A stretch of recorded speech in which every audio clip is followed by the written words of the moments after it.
Good evening friends, welcome again. आज बात करेंगे हाई हीमोग्लोबिन की। हीमोग्लोबिन बढ़ गया है जिसको हम लोग मेडिकल भाषा में पॉलीसाइथीमिया बोलते हैं या इरिथ्रोसाइटोसिस बोलते हैं कि आरबीसी का नंबर बढ़ गया, हीमोग्लोबिन बढ़ गया, पैक्ड सेल वॉल्यूम बढ़ गया। तो इसके क्या क्या कारण होते हैं और इसका फिर क्या इलाज करना है, मतलब किस तरीके से इसको डायग्नोस करना है और क्या क्या ट्रीटमेंट ऑप्शन उसके बारे में बात करते हैं। तो हीमोग्लोबिन का कम होना तो एक सामान्य बात है। ज़्यादातर केसेस में जब हीमोग्लोबिन से संबंधित बीमारी होती है तो हीमोग्लोबिन कम हो जाता है जिसको हम लोग एनीमिया बोलते हैं। और हीमोग्लोबिन का बढ़ना ये बहुत ही रेयर बात है, बहुत कम लोगों में होता है, लेकिन जिनमें होता है वो भी एक खतरनाक बात है, मेडिकली सिग्निफिकेंट बात है। तो मेल में बात करें, नॉर्मल हीमोग्लोबिन 13 से लेके 17 ग्राम पर डेसीलीटर होता है और फीमेल में 12 से लेके 15 तक होता है।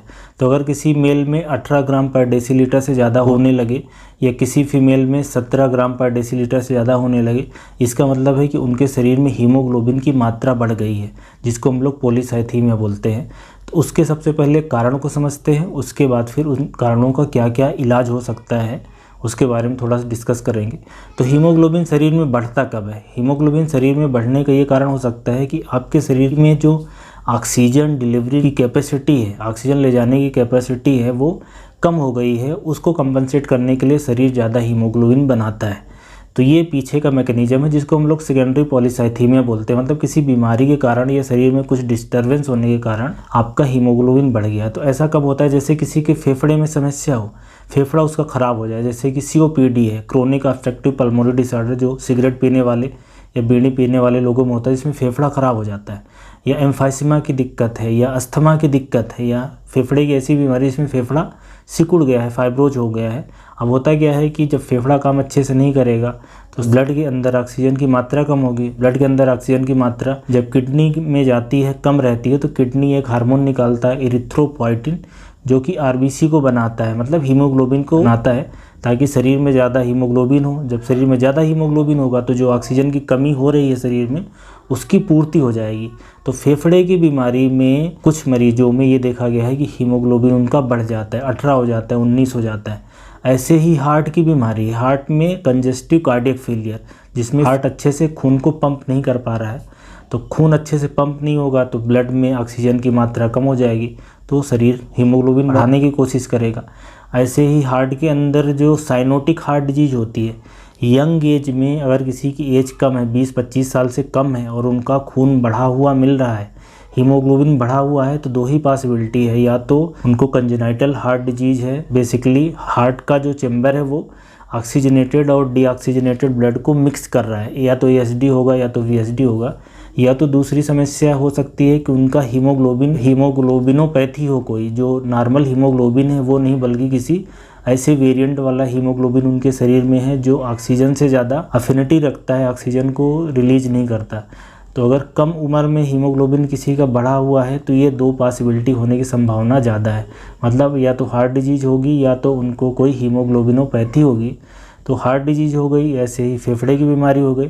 इसके अलावा जो लोग सिगरेट स्मोकिंग करते हैं, सिगरेट स्मोकिंग में क्या होता है, शरीर के अंदर कार्बोक्सी हीमोग्लोबिन बढ़ जाता है, जो कि आसानी से ऑक्सीजन को नहीं छोड़ता। तो सिगरेट स्मोकर में ऐसा देखने को मिलता है कि कुछ लोगों में हीमोग्लोबिन बढ़ा हुआ मिलता है। और ऐसे ही ऐसे लोग जो पहाड़ों पे रहते हैं, ज़्यादा ऊंचाई रहते हैं, वहाँ पे ऑक्सीजन की कमी रहती है इन्वायरमेंट में, तो उसको कंपनसेट करने के लिए भी शरीर ज़्यादा हीमोग्लोबिन बना लेता है। इसलिए जो लोग पहाड़ी एरिया में रहते हैं उनके शरीर में देखोगे तो आप ज़्यादा हीमोग्लोबिन देखने को मिलता है, रेड रहता है चेहरा वगैरह और अलग ही दिखता है। और इसके अलावा खून बढ़ने की अगर कुछ और कारणों की बात करें तो काफ़ी सारे लोग ऐसे होते हैं जो स्टेरॉयड लेते हैं, एनाबॉलिक स्टेरॉयड लेते हैं, या बहुत सारे लोग ऐसे होते हैं जो टेस्टोस्टेरोन लेते हैं मांसपेशियां बढ़ाने के लिए। और कुछ केसेस में इरिथ्रोपोइटिन का इंजेक्शन आता है जो कि ब्लड सेल्स बढ़ाता है या आरबीसी बढ़ाता है, वो इंजेक्शन लेने से भी हीमोग्लोबिन बढ़ सकता है। और कई बार ऐसा हो सकता है रेयर केसेस में कि कोई इरिथ्रोपोइटिन सिक्रेटिंग ट्यूमर हो, कैंसर हो, जिसके कारण शरीर में हीमोग्लोबिन बढ़ जाए। तो जैसे हिपैटिक एडिनोमा है, किडनी के अंदर कोई कैंसर है, एडिनोमा है, सिस्ट है, या किडनी की और भी कुछ बीमारियां होती हैं, ग्लोमेरुलोनेफ्राइटिस है, उस केसेस में भी ये समस्या हो सकती है। और यूट्रस के अंदर एक यूट्राइन लियोमायोमा होता है जिसमें इरिथ्रोपोइटिन निकलता है और खून बढ़ जाता है। तो जैसा कि ये कारण होते हैं जिससे खून बढ़ सकता है, तो जो भी कारण मिलेगा उसका इलाज हो जाएगा, उससे फिर हीमोग्लोबिन अपने आप नॉर्मल रेंज में आ जाएगा। मतलब कि इन बीमारियों का इलाज ही करने से पहले बीमारी को पकड़ना है, फिर उनका इलाज करना, उससे ये बढ़े हुए हीमोग्लोबिन की समस्या ठीक हो जाएगी। और इसमें एक और बीमारी की मैं बात करूंगा जिसको हम लोग बोलते हैं प्राइमरी पॉलीसाइथीमिया। इसमें क्या होता है, ये बोन मैरो की बीमारी है, माइलोप्रोलिफरेटिव न्यूप्लाज्म बोलते हैं, पॉलीसाइथीमिया विरा, जिसमें बिना स्टिमुलस के, बिना इरिथ्रोपोइटिन के ज़्यादा हुए शरीर खूब सारा ब्लड सेल्स बनाता है, WBC भी बनाता है, RBC भी बनाता है और प्लेटलेट भी बनाता है। तो इसमें क्या होता है, जो जीन है उसके अंदर म्यूटेशन हो जाता है। तो पॉलीसाइथीमिया वेरा एक तरीके का ब्लड कैंसर आप कह सकते हो। ये मतलब ज़्यादा खतरनाक वाला ब्लड कैंसर नहीं है और ये लंबे समय तक, ये पूरे जीवन तक ये बीमारी चलती है। तो पॉलीसाइथीमिया वेरा के लिए टेस्ट होते हैं, ब्लड में जेनेटिक म्यूटेशन देख लिया जाता है, JAK2 म्यूटेशन हम लोग बोलते हैं। इसके अलावा इसमें इरिथ्रोपोइटिन का लेवल कराएंगे तो वो कम मिलता है, हीमोग्लोबिन का लेवल कराएंगे तो बढ़ा हुआ मिलेगा। तो ये समस्या एक हो गई जो कि ब्लड कैंसर है, जिसमें खून बढ़ा हुआ मिल सकता है। और जो सेकेंडरी पॉलीसाइथीमिया, उसमें शरीर के अंदर तमाम तरह की समस्याएं हैं जिसमें खून बढ़ा हुआ मिल सकता है। तो काफ़ी सारे लोग ये कंसर्न रहता है कि हीमोग्लोबिन बढ़ा हुआ है तो क्या ये ब्लड कैंसर हो सकता है। तो बिल्कुल हो सकता है, लेकिन ये जो ब्लड कैंसर है पॉलीसाइथीमिया वेरा, ये बहुत ही रेयर है। मतलब 1 लाख में 4-6 लोगों को ही होता है, इससे ज़्यादा लोगों को होता नहीं है। तो ये मतलब बहुत रेयर पॉसिबिलिटी है। ज़्यादा पॉसिबिलिटी ये है कि खून बढ़ा हुआ है तो कोई स्मोकिंग की हिस्ट्री होगी, कोई दवाई ले रहे होंगे आप, या हो सकता है हार्ट या फेफड़े में कोई समस्या हो, इस तरह की संभावना ज़्यादा है। और एक चीज़ और मैं बता दूं कि जो छोटे बच्चे होते हैं, जो जस्ट पैदा हुए रहते हैं, उनका हीमोग्लोबिन ज़्यादा ही रहता है। तो उनका हीमोग्लोबिन 18, 19, 20, 21, 22, 23 तक भी हो सकता है। तो जो न्यू बॉर्न है, 1 हफ्ते के अंदर के हैं, तो छोटे बच्चों में हीमोग्लोबिन ज़्यादा रहता है। ये तो हमने देख लिया कि ये सारे कारण हो सकते हैं। अगर किसी को हीमोग्लोबिन बढ़ा है तो कैसे लक्षण आएंगे। हीमोग्लोबिन बढ़ा है तो जो मेन समस्या आती है कि हीमोग्लोबिन बढ़ना मतलब कि खून गाढ़ा हो गया। अब खून गाढ़ा होने से क्या है, वो ब्लॉकेज कराने की समस्या हो सकती है, थक्का बनने की समस्या हो सकती है। तो स्पेशली इसमें ये रिस्क रहता है कि हार्ट अटैक आने की संभावना बढ़ जाती है, या ब्रेन के अंदर ब्लॉकेज होने से स्ट्रोक होने का, जिसको बोलते हैं लकवा मार गया है, उसकी समस्या बढ़ जाती है। शरीर में खुजली होती है स्पेशली नहाने के बाद, सिर भारी रहता है, ब्लड प्रेशर की समस्या रहती है, सिर दर्द रहता है, चक्कर आता है मरीजों को। तो इस तरह की समस्या देखने को मिलती है। और ज़्यादा हीमोग्लोबिन होने से चेहरा लाल और गर्म हो जाता है, जिसको हम लोग फ्लश्ड फेस बोलते हैं। इसके अलावा इसमें यूरिक एसिड का लेवल बढ़ता है, क्योंकि ज़्यादा RBC बनते हैं, ज़्यादा टूटते हैं, तो यूरिक एसिड का लेवल शरीर में बढ़ जाता है। इसके अलावा BP की समस्या है, थकान लगना, कमजोरी लगना, रात में पसीने आना, तिल्ली बढ़ जाती है, लीवर कुछ केसेस में बढ़ा हुआ मिल सकता है। तो यूजुअली इस तरह के लक्षण आते हैं मरीजों में। और अगर इसको पता करना हो कि किन टेस्ट से हम पता कर सकते हैं कि क्या कारण होगा और फिर क्या इलाज हमें करना है, तो इसके लिए एक तो हीमोग्लोबिन का टेस्ट है, जिसमें हीमोग्लोबिन बढ़ा मिलेगा, 18, 19, 20 मिलेगा। इसके अलावा फिर किसी को पॉलीसाइथीमिया वेरा, जो कैंसर की मैं बात कर रहा था, वो है कि नहीं, वो देखने के लिए JAK2 म्यूटेशन है, तो JAK2 V617F म्यूटेशन कराना पड़ता है। इसके अलावा इरिथ्रोपोइटिन का लेवल करा के देखना है। फेफड़े के लिए पल्मोनरी फंक्शन टेस्ट होता है, रेस्पिरोमीटर से देखना है कि फेफड़ा तो खराब नहीं है।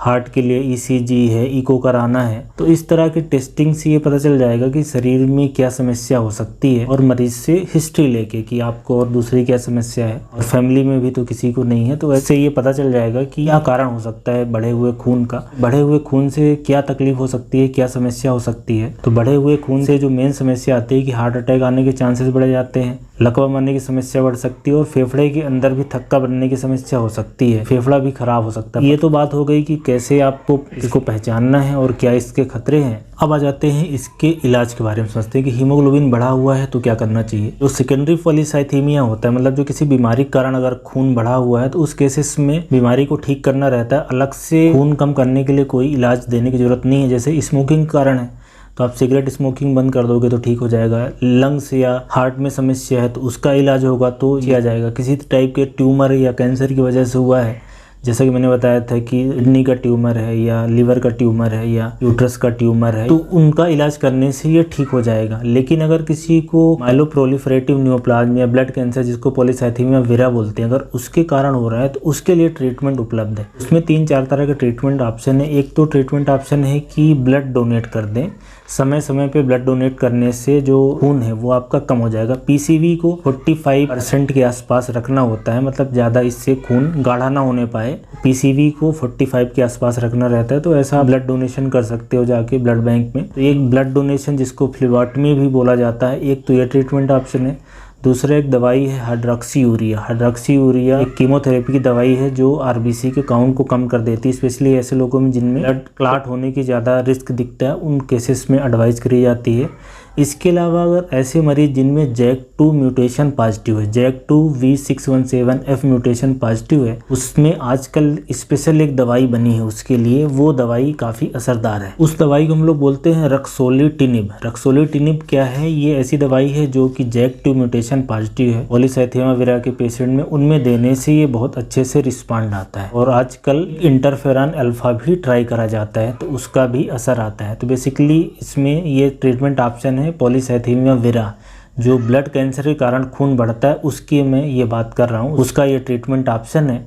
और इसके साथ में जो दूसरी समस्याएं हो सकती है मरीज को, जैसे कि खुजली आना, तो उसके लिए एंटीहिस्टामिनिक देना। चूँकि ब्लड ज़्यादा बनता है, ज़्यादा ब्लड टूटता है, तो यूरिक एसिड बढ़ता है, तो यूरिक एसिड कम करने के लिए दवाई एलोप्यूरिनॉल वगैरह। ये बहुत सारे मरीजों को चूँकि ब्लड डोनेट करने से आयरन की कमी हो जाना, फोलिक एसिड की कमी हो जाना, विटामिन B12 की कमी हो जाना, उसको ठीक करना पड़ता है।